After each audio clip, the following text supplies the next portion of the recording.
Good morning, Jeremy. Morning, Matt. How are you? Oh, I'm very well. What a beautiful morning it is.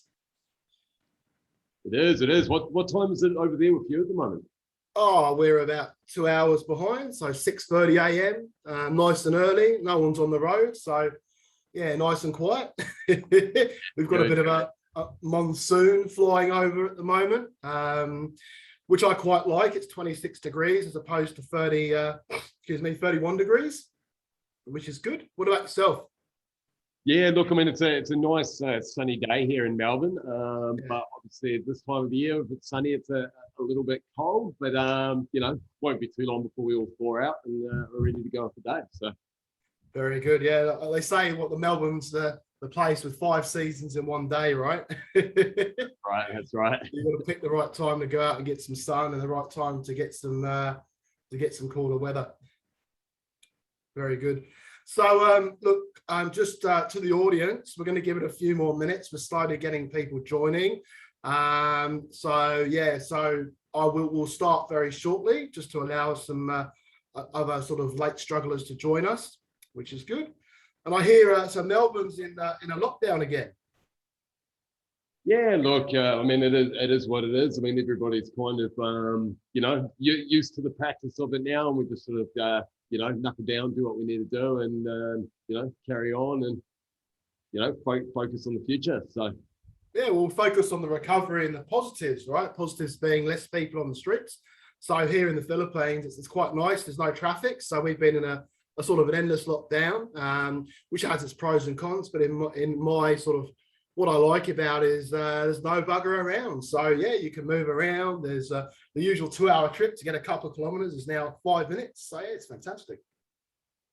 yeah, cool. I mean, it must be a lot easier crossing the street there then. Or maybe from my experience over there, it can be pretty hectic. Yeah, it's like organized chaos, right? I quite like it at times, but it can get a bit stressful. But yeah, we've got a growing economy out here at the moment, and yeah, it'll continue to grow, I believe, and a lot of opportunity for business once this COVID malarkey goes away.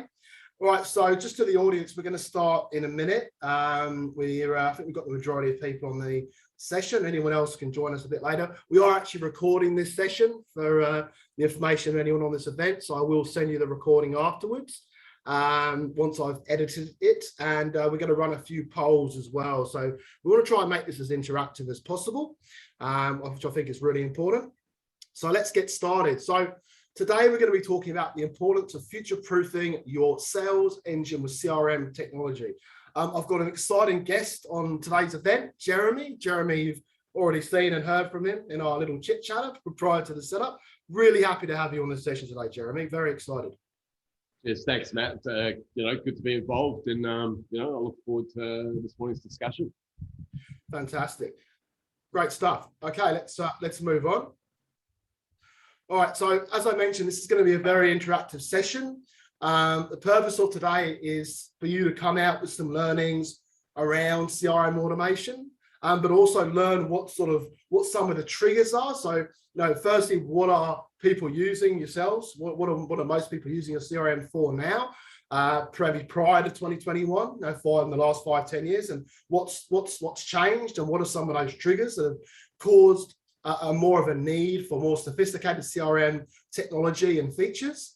And then at the end, we're going to look at ways that how you can adapt your own CRM, and then we'll do a bit of a wrap up. But we'll start with a very brief introduction, so you know who you're talking to, or who you're hearing from, rather. So Jeremy, I'll let you take the floor. You're the expert at what you do, so yeah, go ahead. Introduce yourself. Thanks, Matt. As Matt mentioned, my name is Jeremy Robertshaw. I'm the founder and customer success manager at Agility Digital. I've been involved in the digital marketing space, focusing on B2B businesses for the last 15 years. I was around with the beginning of Facebook coming on board when people started really focusing on SEO through Google.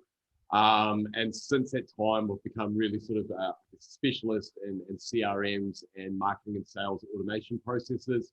So helping organizations understand how to streamline what they're doing and how to sort of, best measure the performance of their businesses. I've worked with businesses that have used the CRMs to grow across 120 countries. And I love what I do. Insanely passionate about digital marketing and automation. And also can be pretty brutally honest sometimes. So, if I see that something's not working with what the clients are doing, or, I can see that they're heading down the wrong direction, I'll be straight up and I'll tell them why, and, present data and information to obviously back that up. So, I'm pretty excited to be part of today's presentation and really have this discussion with you. So thanks for having me on board, Matt.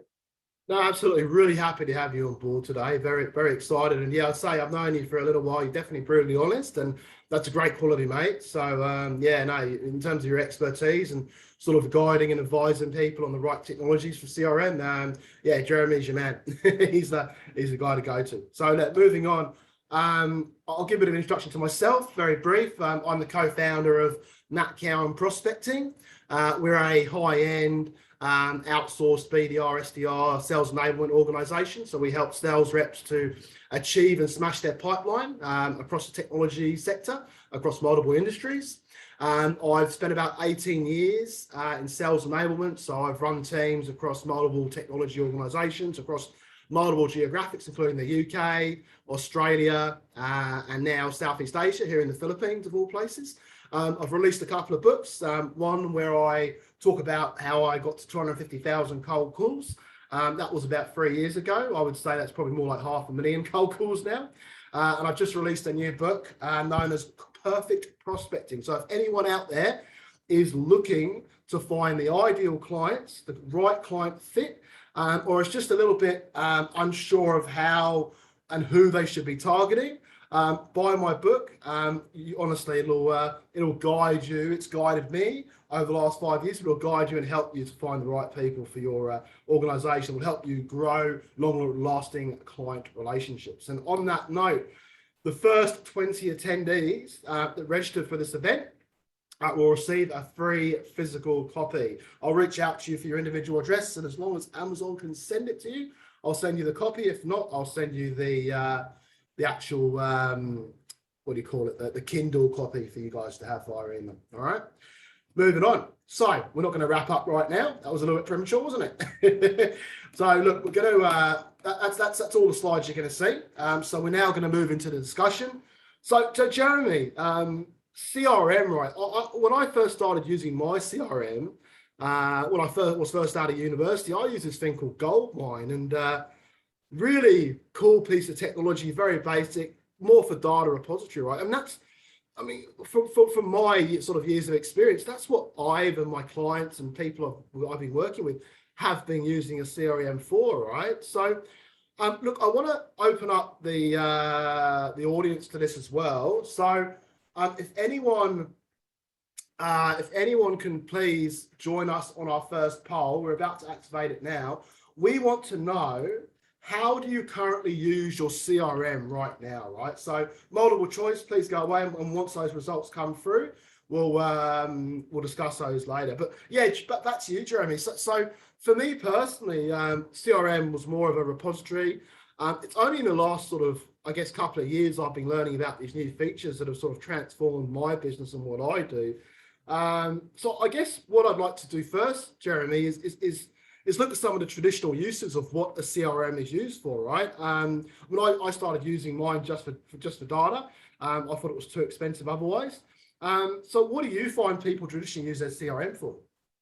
Yeah, look, Matt, traditionally sort of what we've found is people tend to use it as just a database for everything.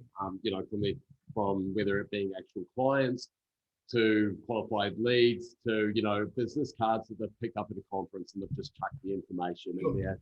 They have a name, maybe a phone number, they'll have an email address. They're not sure if it's currently relevant or not. And really what ends up happening is it sits there, and a lot of people don't tend to use that information as to the benefit that they could. And what they tend to do is, maybe once a month, once a quarter, or whenever they kind of feel like it, they might send out a marketing newsletter or, an EDM for some reason to promote a couple of services. But they don't really sort of look at it as being a centralized tool for their whole business and understanding actually how that relates to everything that they're doing. So what ends up happening is you've got a massive pool of data that isn't really refined or structured, segmented, and set up in a way that they can really leverage off it to provide the right sort of communications. Very good. You're sort of talking about when you first started on your CRM and obviously using it in a similar way. What was the sort of the reasons behind doing that have you found? It's a great question. Honestly, that's what I thought a CRM was for, just storing data. I was informed of additional features, and I know Salesforce has had things such as chatter and other functions for many years. But for me, I thought, well, I'm a small business. Why do I need to spend a few $1,000s or whatever it is every month for every year on additional features? I mean, there's only 6 or 7 people in my organization when I first started. Well, why do I need those additional tools? So for me, I guess it was I was very naive, and I was very lacking the knowledge behind what and how a CRM can be automated and what you can automate the CRM with. I chose HubSpot because I think it's one of the better CRMs, and they're very smart in their approach. They give you free functionality. So I had a free CRM for 5 years until I opted for the professional version that, like I said, completely transformed my business. But look, a question to you, Jeremy. So sales CRM automation has been around for quite a while now. Are you noticing more of your customers when they reach out to you, or sorry, potential clients rather, are they looking for more automation as opposed to just a data repository now and being able to sort of manage and organize their prospects in a more efficient way? Look, I think a lot of organizations have noticed sort of over, the last sort of 5 or 6 years that, everyone's sort of client poor. Obviously their clients have a lot of information thrown at them all the time. So making sure that they're actually sending clients information that's relevant to their needs and, who they are and what they do. It's really, really important. And obviously by structuring their CRM and automating and using the right sort of properties and values inside of that enables them to better communicate, but also understand where those communications have been successful and how that journey follows right through from their organization. So, gone are the days of, just sending out an email and going, oh, okay, wow, we got, a 40% open rate, I know that 20% click-through rate. That information doesn't actually really mean anything unless you're understanding why they're clicking through, who's clicking through, and then what actions they're actually taking afterwards, and whether or not that is actually driving through to a meaningful relationship with that potential client in the long term. And so by having all of this in place, organizations are now starting being able to actually, one, identify where their marketing spend's going. They're been able to identify actually how the relationship with their sales team's going with that. And then actually how they're handling that moving forward. So, it's sort of with the automation and adding all these tools to it, it's becoming not just a customer relationship tool, but really more of a centralized business management tool as well, which is it's great to see people taking that on. Very good. So I guess what you're saying is there's probably a lot of business owners out there that know there's additional features, but they probably need a bit of guidance and consulting and hand-holding to understand what those benefits might be. And that's certainly in my case, after many conversations with other business owners and consultants. And I was quite often I'd be pushed by a lot of individuals to automate because that's the future. And I was always putting up a wall saying, hey, I don't think I'm ready. I'm just a small business. This is for companies like Oracle and Microsoft. I'm too small for this. Until HubSpot gave me a fantastic end of financial year deal, which I'm not allowed to disclose, but it was a great opportunity for me to sort of cross over the line and truly understand what benefits of automation are there. So yeah, for anyone looking, now's a great time to start automating your CRM, whether you're a Salesforce man or a HubSpot man or whatever it may be. Cool. So look, the results of the poll are in. It's quite mixed actually. So we have, I guess, a mix of exactly 33% from the audience that are using it for data only versus 33% for marketing EDM and 33% for advanced automation. So, I mean, it looks like a third of the audience are using their CRM for an automation already and are on that journey, whereas the other sort of 66% are I'm more on a bit of they're using their CRM for the traditional features of data repository, marketing, sending your EDM out, and that sort of stuff. That's quite interesting. Were you expecting those results, Jeremy? Yeah, it's quite interesting to see that it's a sort of a bit of an even spread. It'd be interesting to see what's holding organizations back from using, more of the automation tools and the actual data analytics side of things. But with the ones that are actually currently using that, how much of that's been customized to suit their businesses, processes and practices, and really support the sales team and the other parts of the organization to do their job more optimized and streamlined. Right. Okay. Well, look, let's move on to our next talking point. So thank you everyone for putting the time to completing our first poll. So there's 3 polls to complete during this session. So look, modern selling, right? What's changed in 2021? It's really something that I've personally had my hand on my heart for the last at least year, especially since COVID hit us. And we're not going to make this about COVID because everything seems to be about COVID. And I also see a bit of humor behind it, but at the same time, just look at what COVID has done. It's sped up the evolution of the sales modernization, right? Would you agree, Jeremy? Like it's, the work from home phenomenon, the fact that people just want to update their technology, and we're sort of being forced to do less face-to-face meetings, and hopefully that'll change. But as a result, it's become increasingly harder to reach people that are working from home. People are fighting for time slots with C-level executives, and C-level executives and professionals are just so time poor, right? Demand for information is increasing. 80% of buyers are now doing their research before talking to vendors. So they already know your company and what you do before you even speak with them. So you've got to get better at articulating your value, other than just giving the basic features and functions. You've got to make your value about them, about your prospect, right? And it's becoming increasingly harder to drive deals, not just generate new deals, reach individuals, generate top pipeline, but also drive deals through mid and through the end of the pipeline, right? So, business owners are constantly hunting for more efficient practices to save costs, right? And even for me and my organization, not only is it harder for us to reach people, our clients are demanding better results for a lower fee, and we have to accommodate that. Now, I don't agree with the lower fee part, but I do agree we need to provide better value. So I personally invested a large amount of money back into my organization, which has actually enabled me to create things like automation. I get leads that come into my sales dashboard every day of people that are hiring SDRs, organizations wanting to hire SDRs, organizations that have upgraded their technology. And this is due to using advanced intelligence organizations like Trigger and Lucia, more on the Trigger side of things, that give me access to mobile phone numbers to reach people who are working from home. And at the same time, automating that with HubSpot and using companies like Jeremy to help significantly automate that process. So for me, when I contact my prospects, they're already on that cycle and journey of, hey, we are looking at this right now, right? Like I said, it's harder to reach people. You still got to go through that process of 9 touch points to reach people. Some say it's more like 12. It used to be 3 or 4, 10 years ago.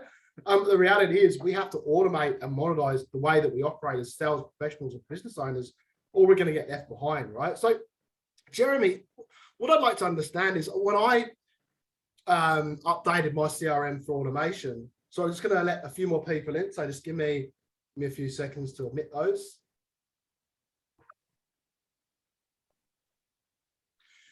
So yeah, back to it. So yeah, Jeremy, so when I look at HubSpot now and I look at my CRM, since I've upgraded the professional automation, I see it as one place for everything. Like I do my invoicing from HubSpot. I do my sales calls from HubSpot. I send my emails from HubSpot. All my leads going to HubSpot. My WhatsApp's going to HubSpot. Everything is one repository. Do you think there's this need for a one toolkit? Everything in one toolkit, like a carpenter that might, traditionally might only be able to do your bathroom or fit out your decking outside. Now there's this need for a carpenter that does everything. Would you say that's more of the mentality for the toolbox within a Salesforce or a HubSpot environment? Yeah, definitely, Matt. Look, there's a couple of things obviously that have helped drive this as well. You know, if you go back sort of 2 years ago, you know, it, we're only a few people using tools like Calendly, for example, to book meetings. You know, Zoom was something that kind of got used inside of, you know, the corporate space, but wasn't common. And obviously now with the drive of, you know, the modern workplace and people working remotely and all that kind of thing, obviously everybody's now using all these different systems. And obviously to keep your head above all of that and understand what's going on, you know, you don't want to be logging into 3 different systems to book an appointment or find out what's going on and all that side of things. So by using a centralized CRM, obviously you're bringing all of that stuff in into one location where you can manage and keep an eye on everything and help that automation process as well. From, I guess, a business point of view as well, is you know, using an effective CRM, it removes the whole sort of silo in your organization as well. You know, so traditionally people look at, you know, you have your marketing department, you have your sales department, you have your operations department, and you know, finance department, and they all sort of operated in their own way, and then, you know, would present, you know, reports to the board or you know, their managers, you know, every month or whatever. Oh, this is going on, this is happening here. But there traditionally hadn't been that real strong sort of cross correlation of data and actually understanding for a start, you know, what marketing efforts are leading through to sales, what in that sales process is working, you know, where you're seeing the fall over. You know, then to how quickly does onboarding happening for the services that you're delivering, and then how are you actually delivering those services on. And I guess by having, you know, the CRM in place, a lot of organizations now are able to look at their business more holistically as well. You know, personally, you know, every morning I jump on and hop into my dashboard, open it. I can see what marketing's been working, where visitors have come from, how long they're spending on my website, what pages they're actually looking at, what they're reading, what documents they're downloading, all of that kind of thing. And then, you know, when they come through and, you know, the sales team reach out to them, we can actually see, okay, cool, they've done this, this, and this, and this has turned to X amount of sales volume. And we've been able to deliver this result actually on the service that we provide. And then this is how we've, you know, continued that ongoing relationship as well. So, you know, as a customer success manager, you know, I have a series of tasks that pop up every day that, you know, remind me to contact this person, discuss what's going on with their project, what's happening with, you know, the delivery of their website or their CRM system. And it makes your team accountable, but not in a you know, monitoring and tracking them kind of way, but also like in a way that kind of goes, oh, okay, cool, I now understand what my role in the business is as a whole, rather than kind of, you know, putting one person in your team on a pedestal and going, oh, all the sales have come through this guy. You can actually go, okay, actually, this is where the results come from, how we've all worked together. And this is what's working for us. So obviously organizations are getting a great amount of benefit from that.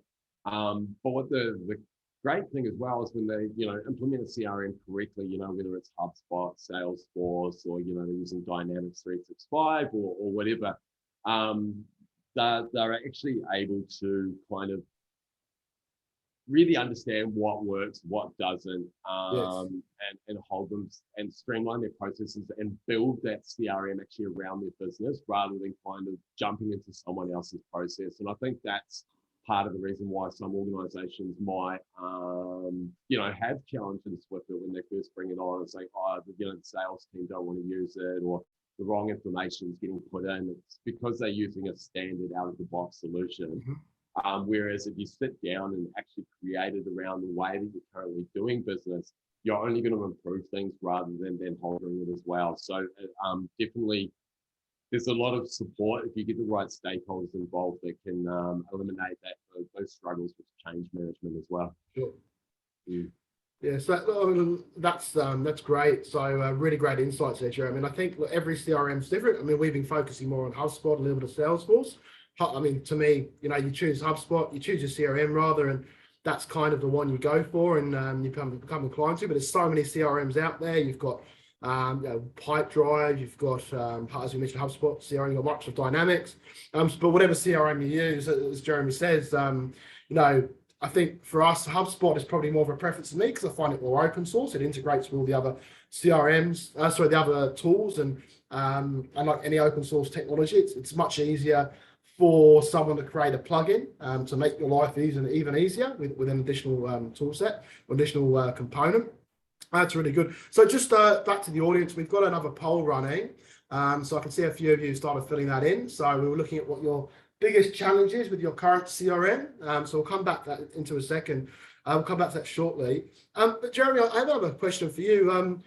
I know we sort of touched on this, but if we were to compare this year with last year, have you seen a higher demand for automation, modernizing and automation this year than last year? What trends are you seeing? Yeah, look, I mean, it's been a continuous growth trajectory over the last sort of 3 or 4 years anyway. I think Velma first started going to the inbound conference that HubSpot runs every year in Boston. Obviously, it's not happening at the moment. Sure. They first sort of started off with around about 20,000 attendees. And the last one we went to was around about 45,000 people there. So you can kind of get the idea about how many businesses globally are continuously wanting to improve their systems. I think this year, especially what we've noticed is that organizations that may have had HubSpot already in place, they've had Salesforce in place because, it's been a bit of a buzz technology. Someone's come in and said, yeah, you guys should get this, support it on board. What we've noticed this year, though, is they've actually kind of looked at how is this working, with the modern workplace. You can't just, lean over your shoulder anymore and ask the person beside you, oh, hey, what are you doing with this client? What happened with that project? Being able to bring that all in centrally and being able to find that information easily is obviously becoming more important to organizations. As also as a result of that, people also starting to see those small little improvements and then going, okay, well, actually, what can we do now to optimize this even more? And what can we put in place?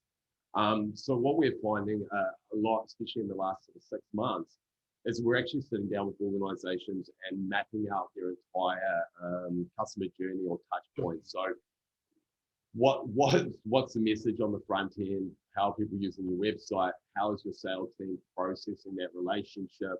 And how's that all going to the other side? And what organizations are starting to see now is actually going, okay, we're spending a lot of time in admin in these areas. How can we remove this manual labor inside of this and then have the people in the team actually focusing on what brings value and most impact to the business rather than, spending 80% of their time processing information rather than actually delivering results. Great stuff. Good stuff. And as I mentioned before, I recently upgraded to the HubSpot Professional, and it was a move for me that took me a lot of persuasion. But I guess if I was to look at myself, Jeremy, and why I decided to make that move it was really based on what I was seeing and what not just what my clients and competitors were doing, but what I'd know, the trends that I noticed in the market, given that sales is becoming a lot more challenging, and we've already covered those points around reaching decision makers and everyone's locked away and all that sort of stuff. All that aside, we're still going to make business drive forward. So for me, when I decided to take the move to automate my CRM, I didn't really see the benefits till about 2 weeks after that. Had a really great guided tour, which is continuous from the HubSpot team. And it just transformed my business. I'm able to invoice directly from my CRM. I'm able to, like I mentioned before, receive leads directly into my CRM. When I send a mail out through HubSpot, through my CRM, I receive insights on who's opened an email, what they've clicked on. I don't need to open different portals. Previously, I was using MailChimp, a really great tool. But again, saving the time of jumping into MailChimp and having HubSpot tell me when someone opens an email and when they've jumped on my website at the same time, or when they're looking to hire an SDR. For me, those triggers and intelligence that I gather not just helps me as a business, but my team are able to sell better, and they're able to, let's take the word selling away, articulate the offering of our clients more professionally with the right phone manner and with the right intelligence to add value to those conversations. So even though it's harder to reach people, Jeremy, by automating everything, we're able to become a lot more powerful and add a lot more value to our clients and prospect clients and our clients, right? The clients that we're calling on behalf of our clients that want to see that we've done our homework and research, right? But we don't want to spend, half an hour before we call each account. So having all that intelligence in one place has really transformed what we do. So Jeremy, let's have a look at the results of this poll. So the biggest challenge that I'm seeing, there seems to be a lot that are 43% other challenges. So maybe I wasn't broad enough on the options, but the ones that are standing out, we might even open up the audience, given we haven't got the full amount of people on this call. We might open up the audience for questions on this one.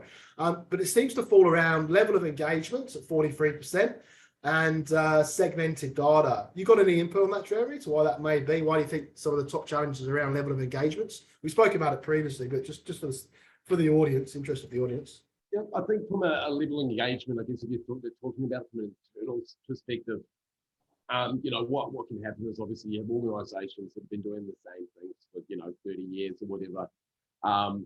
They've got an established sales team and they're used to tracking down their pipeline on a spreadsheet or in their diary. Hopefully, no one's still just tracking their pipeline in a diary. But all of that type of thing. And so they look at, bringing on new technology as another thing that they have to do in their day. Especially if you have a target focused sales team, it's just a target-based sales team. They look at doing all this extra work as a hindrance to them to reaching their goals.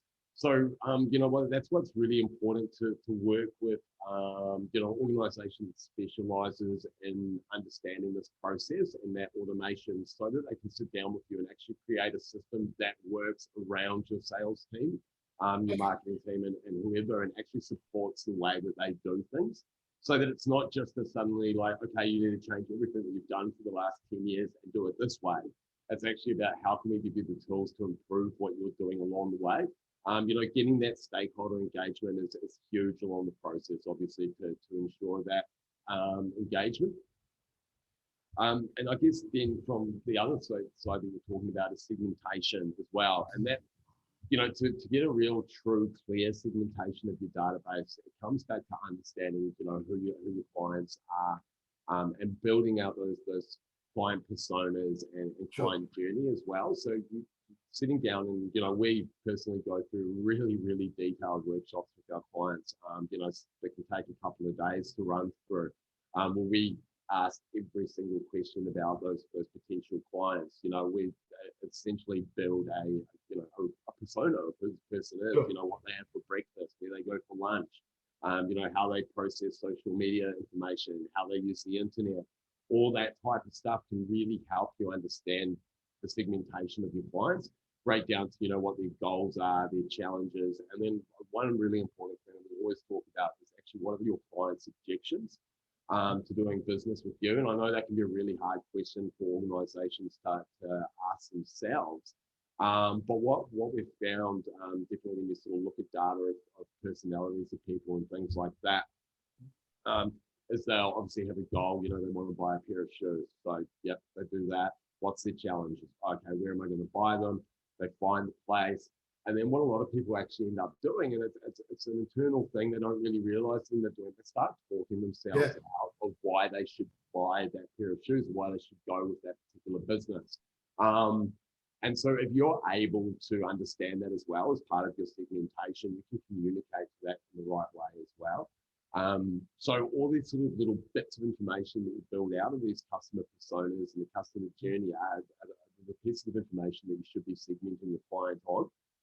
And then obviously, the type of services and things that they use. So, if you're using gated content or forms and things like that on your website, it's not a matter of just asking for their name and email address and phone number now and please put a message about why you want us to contact us. You should be putting a few self-qualifying questions in that as well. So, tell me a little bit about your role. What are you looking for? What sort of information? And all of that stuff can obviously be aligned against that client in your CRM. And then when you start that communication process, it's all sitting there. The other thing, obviously, which you spoke a little bit about before as well, is that tracking of emails. Now, a lot of people think about that as just being the EDMs or the marketing emails. using tools, HubSpot and Salesforce, you can actually see when a client's opened up an email that you've sent directly to them as a sales member. It might be whatever, hey, Matt, how's it going? Here's the quote for the project that we discussed. And you can send it through them, and you can actually see now that they've opened the email, that they've read, 3/4 of the way down, they've clicked on the link to the quote, they've opened the quote, they've read, 3 pages of the information involved in that, they've gone straight to the price. You can understand actually every single thing that they're doing with the information that you send them as well. So all of that stuff can provide you with data that you can use for segmentation with other clients down the way. So there's a huge amount of power that you can do there in understanding what people are actually up to. Yeah. So, and another great, I guess, tool, and look, I might be jumping ahead a little bit on this, but it's for example, is using your LinkedIn account. If you've got a professional LinkedIn account, you can join that with your HubSpot and use their Sales Navigator tools. So you might reach out to a contact that you've met somewhere, a conference, a networking event, or whatever. You bring them into your HubSpot, your Salesforce, enter them in, and then it automatically actually goes out into LinkedIn and finds the information about their company, brings that into your CRM, and then we'll actually start looking for the different roles within inside of that organization. So you might have met someone in sales, but it will go out and it will find who the CFO is, who the CEO is, who the general managers and directors are, and everything, and actually build an account-based strategy automatically off the information that's already sitting there online. So you don't have to do any of that. So when you start actually interacting with the business, you've got a timeline that shows everything about who's in that organization, how they've communicated, what emails they've read. And that also obviously works really well for future-proofing your organization. If you've got a salesperson that's leaving, you bring on someone new on the team, they're not going in cold. They can go straight in there, click on it, and that's seen the last 2 years' history of information that's been related to that client as well, which, we talked about with this being future-proofing the sales engine. That's a huge tool inside of the sort of sphere of the customer relationship management. That's brilliant. And you touched on a really great point that I completely forgot to mention. So LinkedIn Navigator integration. So if you're a sales rep or a business owner or any sort of sales professional, and you're hunting through LinkedIn to find the right targets, one of the most frustrating things before was, okay, now I found someone, I've spoken to them, great, there's some interest there, they want to call in a couple of weeks.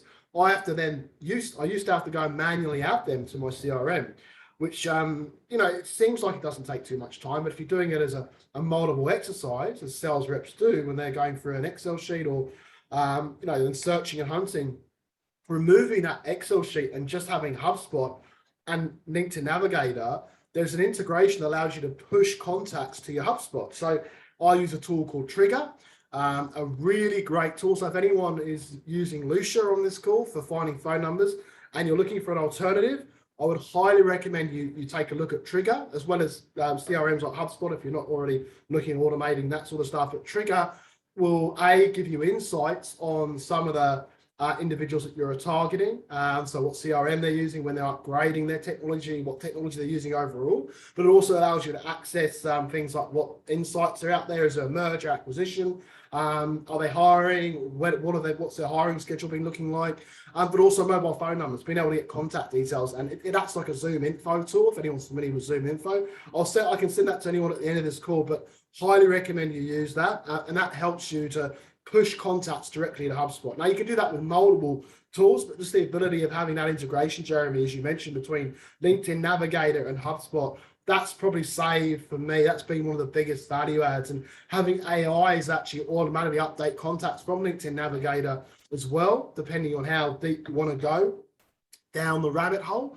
But yeah, no, it's fascinating technology. So look, we're going to move on to our final talking point. So we do have a new poll. So what we'll do, we'll get that started, but we want to look at some of the changes that our audience, that you've all made with your CRM in the last 12 months. We've spoken a lot about automation, Jeremy, right? We've covered some of the pushes to why you should modernize your sales infrastructure and your sales dynamics. And I guess what we want to understand is, are you already on that journey? And if you are, what changes have you made to your CRM? So we're gonna start that now. So we want to know what's the biggest change that you've made to your CRM and the way you use it in the last 12 months for your business. So that's up and running. So look, I know there's this saying where you've got to adapt the CRM for success. And I guess what I'd like to do is explore some of the things that our audience can do to help start your journey of automation. Or if you're on that journey, what else can you automate to make your life easier, right? So things such as highly engineering automation, improving your level of engagement, all those things that we've covered, tidier segmentation, being able to engage people automatically and make sure you can send out automated emails, all that sort of cool stuff can help modernize your sales engine and for success, right? So look, as Jeremy mentioned before, I upgraded to HubSpot Professional as a way to gain more visibility and become more efficient. I want to future-proof my sales engine for the next 10 years, right? And the people that approach Jeremy want to do the same, right? They want to be able to stay competitive. It is getting harder out there. And forget COVID, forget all that stuff that sped up the sales modernization. You've got to adapt right now and start changing the way that you sell if you're a salesperson, or if you're a business owner, how you manage your salespeople and what tools that you give them for them to become successful and stay competitive, right? So, Jeremy, I guess back to you again. What are some of the things you recommend the audience start looking at right now when it comes to modernizing their CRM? For all those maybe using a free CRM version, or those that don't have a CRM, what do you recommend as a starting point for them? Look, I think one of the biggest starting points we talk to organizations about is start looking at your business holistically. Obviously, the CRM is a great central data point. So remove that sales funnel mentality, that idea of, you're grabbing clients, you're pushing them through the funnel with the sales team, pushing them out, and then that's a client, they're done, you've sold them something, and then that kind of disappears. You start looking at your organization as being holistic, and involving all the departments as being one thing. So obviously your marketing, your sales, service, finance, how do they all work together, and mapping out that customer journey once again, right from the start all the way through to the end of that relationship, and then how do you continue that relationship going in the communication of it. Once you've been able to sort of map that all out, you can then start identifying all the different tasks, touch points, and everything that you would have had to do with that client on a day-to-day basis. From following up on a lead that's come through from the website contact form or something like that. At what stage do you send out a quote to the client and all that sort of thing. Once you've actually mapped that entire journey out, you can start understanding where you can create efficiencies using your CRM. And like before, so using it as a centralized business tool rather than just a place to hold data. Obviously, the analytic capability from having that all together is huge. One of the organizations we worked with, they were saying that they're getting lots of leads, but somewhere along the way they're all falling away and they can't understand why. By able to automate that process, or to put in a really carefully structured pipeline that provides their team with prompts and information and things that they can do, you're able to understand, what the percentage chance is through AI of the client moving to the next stage in that process. What happens next? And then through data, obviously, you're able to have a look at that and kind of go, oh, okay, step 4, we're noticing a 60% drop-off of potential clients there. Why is that happening? And you can pinpoint down onto that situation and readapt and re-change it. It gives you the ability for that whole, fail safe, fail quick mentality, I guess. You can go in there, you can try something. You'd see the data's not backing up with what you want. Change it quickly. You can put something else in place and continuously able to adapt that on a daily, weekly basis. From a marketing perspective as well. You can put a bunch of money into Google Ads or the social media advertising or whatever it is that you want to do.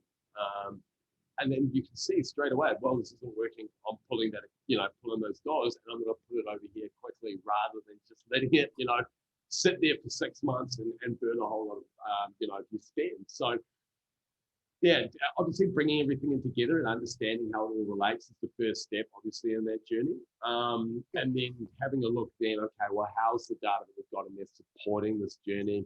What do we need to put in place? What sort of re-nurturing do we need to do? What information do we need to get back from these potential clients to qualify them as good leads?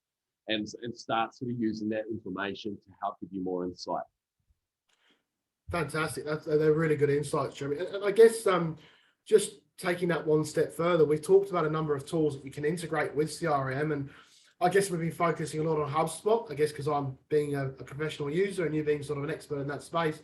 So we looked at some of the basic stuff that the audience can start looking at, and things like invoicing and LinkedIn Navigator. But what other things can you integrate with HubSpot? I mean, would you say sort of anything and everything, as long as there's someone's built an integration of some sort? Is there anything else we can add to the list outside of the Xeros of the world, LinkedIn Navigator, other CRMs, our phone systems? What else can we do?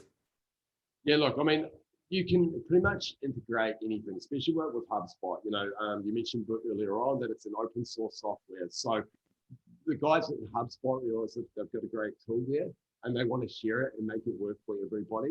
So it's pretty much whatever other systems you've got going on in your organization can be integrated to it. I think the natural integration list, which means it's literally just a click of a button, sits somewhere at around about 4,000 apps at the moment. It could be more, actually. It's continuously growing. But one of the great things is there are middleware tools as well. So there's, Tipco or Zapier, which means if you're, using a 30-year-old ERP system in a manufacturing business, you don't have to throw that all away just using a good CRM and integrate it. It's a matter of going, okay, opening up the middleware, and you can literally sort of drag and connect the types of data in the fields that you want together. So everything works with it. There's no, rules around, oh, you have to do this, you have to do that, you can't do this. It's a matter of going, what works for you? How can we best support your business and support your team and what they do? And if it means, joining up with a 30-year-old ERP system, well, then let's do it, and that's one of the best things about it, right? It's that there are no rules. So, yeah. Cool. No, I mean, from what I've seen, everything that I've thought of that I want to integrate, someone's created an integration with HubSpot. I'm sure it's the same across the board with Salesforce and Microsoft Dynamics, but I was looking at a way of integrating WhatsApp, because over in Southeast Asia and Asia as a whole, WhatsApp is being used more significantly, and even more in Australia and New Zealand as a way of reaching. I sometimes reach some of my clients via WhatsApp, and sometimes they message me, and I'm thinking, well, how do I integrate that particular feature into my CRM? So now WhatsApp will monitor and fully integrate into HubSpot, and HubSpot will tell me if someone sent me a message via WhatsApp. So I don't need to go and check individual phones and individual tools. Again, it's in one individual space, one toolbox. So great stuff. Look, Jeremy, we got our results from the recent poll. It seems like the majority of people are looking at upgrading their CRM, or they have upgraded their CRM rather in the last 12 months, which is really good. And they've started looking at analytics and marketing functions. They're the highest too, with a little bit of full automation. So I guess some are already full automated. Others are sort of semi or on that journey. So I guess were you expecting those kind of results? Is that similar to what you're seeing from your own target audience? Yeah, look, I definitely, everyone knows they need to have a CRM. That's sort of no news there. It's more about actually going, okay, well, how are you best using that to support your business? And it's great to hear that people are using, automation and the analytical side of it. But it'll be interesting to find how many people are, where does that start and stop in their business as well? Are they only using it as a marketing function, or are they using it as something that supports everything that they do in an organization? I sort of spoke about before how personally every day I jump on, have a look at the dashboard, look at my task list and everything that's created from inside our CRM. And I can see every single part of the business and how it's performing, what we've got coming up. And also I can, see the potential forecast as well. What's coming through from those marketing leads, what of those is potentially going to become a sales qualified lead. Of those sales qualified lead, what's actually going to turn into clients, and then what do I need to prepare for in the future for the production team to be working on as well. So that automation is great. Definitely keep at it, but definitely have a look at going, well, how can we support everything you do? and once again create that centralized spot for viewing all data across your organization. Fantastic. Jeremy, look, we might open up the audience shortly, but let's do a bit of a wrap up. Jeremy, thank you so much for joining us today. Really great to have someone with your experience and your knowledge on these types of topics, especially when it comes to CRM automation. As Jeremy's mentioned, everyone, there are tons of things that we can do to our CRM to automate and integrate our many applications. But let's sort of recap our conversation so far. So we mentioned we looked at around some of the reasons to why a CRM in 2021 is not just about storing data and setting up automation. There's a lot more stuff we can do with it now. We've looked at some of the traditional uses of a CRM, so a data repository, EDMs, marketing, that sort of stuff. We've covered how modern selling has changed the need for a CRM. We all know that things are changing very dramatically and very fast. You've got to automate. You've got to look at ways of modernizing your sales engine as quickly as possible, because it really is, it's scary, Jeremy, just what we've seen and what I've seen in the last year, just how fast that journey's going. Right? I know business moves very fast in this modern era, but when it comes to selling, we really have to be on the same page as that journey, and we have to keep up with that speed. And automating and artificial intelligence and those sort of things are not there to replace jobs. They're there to complement your salespeople, complement the business, and make your life easier so you can sell better and add more value to your prospects, to your clients, right? Because that's what they're going to expect to see, because everyone else is going to start being on this journey very soon as well. The last point we looked at was what are some of the things that you can do to adapt your own CRM. So we're looking at basic integration to looking at integrating things like LinkedIn Navigator, LinkedIn with invoicing and other things as well. And just sort of on a final note, yeah, look, if anyone is interested in continuing this conversation, Jeremy's your man when it comes to anything to do with HubSpot integration, automation, that sort of stuff. But I am going to open up the audience very shortly so we can get some questions going. If you're interested in finding out a bit more about sales enablement and ways of reaching your clients faster, please reach out to me. It's something that I personally do within my organization. So that's sort of a bit of a wrap up. I've noticed we've got an unmute. So Heather, did you want to jump in with any questions on the topic so far? No, nothing comes to mind. Sorry. No, that's okay. I just noticed you unmuted yourself. No worries. If anyone's got any questions, please feel free to raise your hands.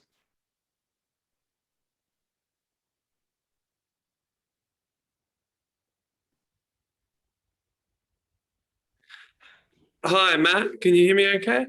I can, Derek. Yes, I wasn't sure if I was supposed to unmute yourself. Yeah, all right. Go ahead, Derek. Just a question.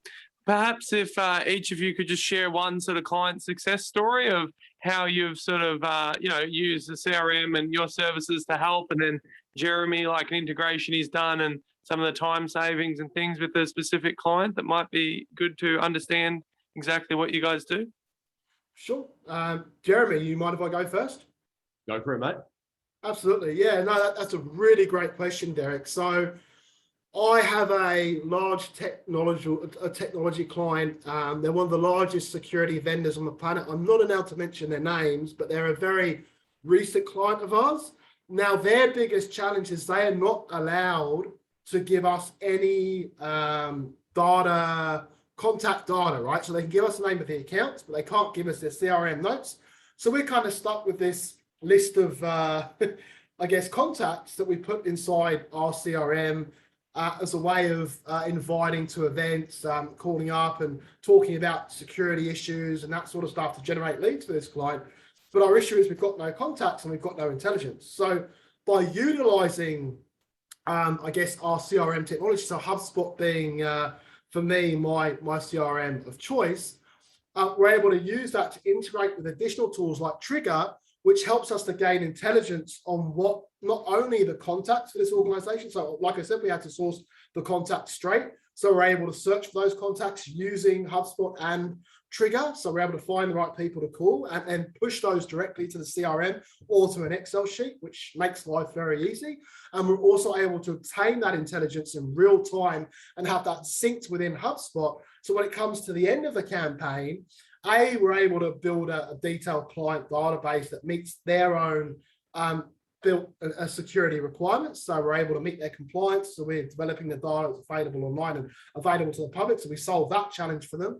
The second challenge is we're able to add and drive much more value by giving insights on technology that these prospects are using. Are they using AWS? Are they using a CRM? Are they hiring? Whatever it may be, right?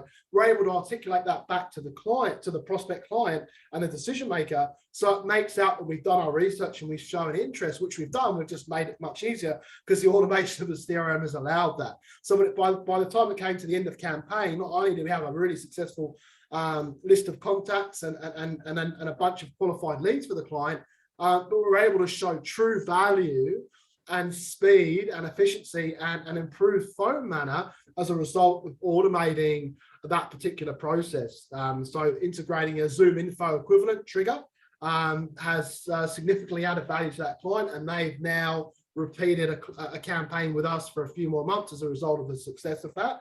And that was hands down to the automation that we added with HubSpot Professional. We're really happy with that. So that's my example. Derek, have you got any questions on that, or we'll let Jeremy jump on the floor for a second? No, that sounds great, Matt. Happy to hear Jeremy's example as well. Very good. Yeah, cool. I guess, a client that comes to mind for us is we work with one of Australia's largest allied health providers. So they've got around about 1,500 staff across Australia. And they deal with, I guess, a complex range of different customer types. So they have obviously the B2B function of what they do, and then the B2B2C side of things as well. So they've got some pretty complex segmenting of their data and the type of people that they work with. One of the other things, obviously, the problems that they found is they also have their one website. So all the different customer client types will go on there and they find different bits of information. But then, traditionally they would have, filled out an inquiry form or something like that. And it would have come through from, come in and then just gone straight to like a centralized inbox. And it became kind of like, okay, who's this? So they had to get, a coordinator or someone in their team to bring up, ask more questions about it. And they'd be like, oh, okay, cool. I'll pass you this on to your salesperson. They'll reach out to you eventually, all that sort of thing. So obviously the time frame from them being interested to actually having a proper meaningful conversation became really long as well. And also all this data was just going into a spreadsheet as well. So you can, an organization of that size dealing with the mass amount of people that need, allied health support, they weren't really managing that information correctly. They were losing contacts. They didn't know who should be speaking to who. And so what we really did is help across the board streamline that situation. So we did a similar thing to what I spoke before, mapped out the entire journey of all the different client types, and then created, self-qualifying forms on their website that helped, identify who they were, and then made sure that when it came into the system, due to the different perimeters that they'd put in, allocated them actually to the correct salesperson, depending on what division they were in, what level, whether it was a B2B or a B2C type client, and really all of that stuff was self-allocated.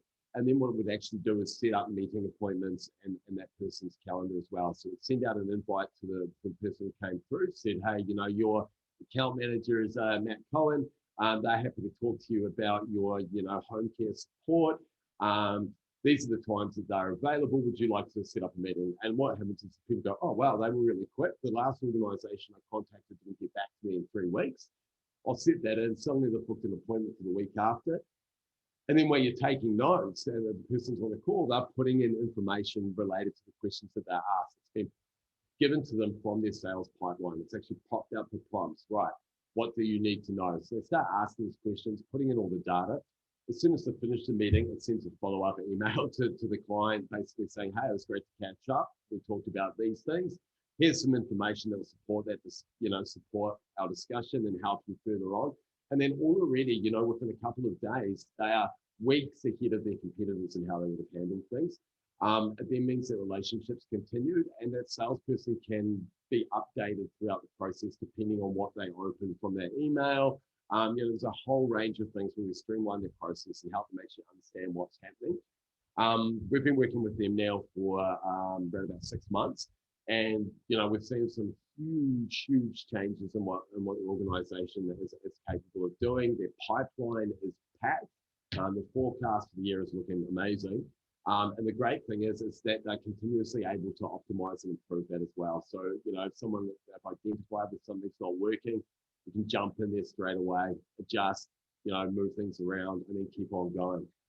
So, it's been a great story so far. We're currently in the process of actually integrating it with the new ERP system for them as well, which is going to give them even better functionality and ability to deliver to their clients. So, it's been a great experience, and we look forward to obviously working with more organisations like that as we move forward. Great, thanks, Jeremy. That was a great example. Does anyone want to add any more questions? If not, we will, in the interest of time, because we've got a couple of minutes left, we'll sort of finish wrapping up. So, as mentioned before, for anything CRM related, Jeremy is your man. He is an expert in this space. I think this is specifically for HubSpot, or do you do other areas, other CRMs? We work with HubSpot and Salesforce, the two main platforms. Okay. No, that's really good. So so feel free to reach out to Jeremy for questions around that. As I mentioned before, for anything around sales enablement, if you're looking to help with top level pipe, or you're looking for driving mid-level pipe, looking to gain some more attendees for an event, confirm those attendees, feel free to reach out to me. And as I mentioned before, first 20 registrations will be reached out to soon with a free physical copy of my book, as long as Amazon will deliver it. And we've already done the Q&A, but we want to thank you for your time. I will actually drop everyone an email. I was supposed to have contact details in this slide. They seem to have run away. So Jeremy, I'll drop an email to everyone at the end of this, and we'll give them our contact details, or we can do it individually. All right. Awesome. And thanks for getting me involved this morning, Matt, and thank you everybody for joining us. I hope to speak with you all sometime in the future. Yeah, thank you so much. Thanks, Jeremy. Thanks, everyone. Thanks.